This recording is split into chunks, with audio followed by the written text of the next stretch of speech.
on the situation in Israel. And for that, we can speak to our guest, Rina Bassist, correspondent for Al Monitor and Israeli Radio. Thank you very much for being with us here on France 24. I'd like to ask you more about the mood in Israel right now, because I imagine mixed emotions in the view of, in the light of Ayatollah Ali Khamenei's death. Some Israelis celebrating, but also, I imagine, a sense of fear given the strikes from Iran on Israel right now. Can you tell us some more?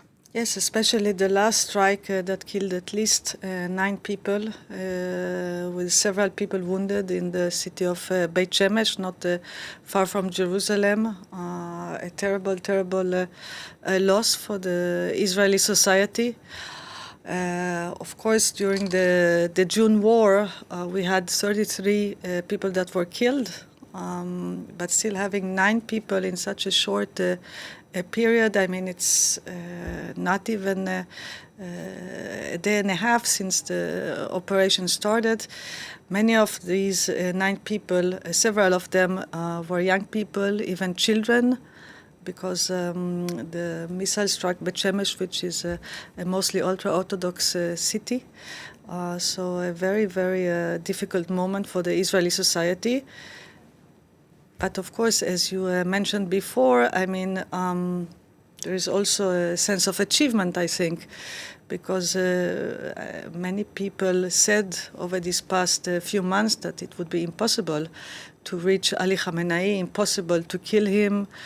He is hiding too well, he has too many people around him, he is in the bunker, his movements are secretive, he's one of the most guarded people in the world. And still, the Israelis and the Americans managed to do this, to carry out this impossible mission and kill this person responsible for so much evil, for the killing of more than 30,000 of his own nationals in such a short time. As you say, Benjamin Netanyahu very much framing the killing of Ayatollah Ali Khamenei as a success. Do you think this is going to affect his popularity at all? In any case, killing Ali Khamenei or not, I mean, operating against Iran, striking Iran, he has the support of most of the Israelis. That has always been clear. I mean, that has been clear in the war of the June war, and the same is true now. Not only that he has the support of the Israeli public, he has the support of the political class, including most of the opposition. Just Thursday, and that's before even we knew about Ali Khamenei, the chairman of the opposition, Yair Lapid, spoke at the Knesset, and he said he encouraged Netanyahu to strike Iran, even more so because he said not only you should strike Iran, you should strike all the petrol installations. This is even further than Israel and the Americans have gone so far.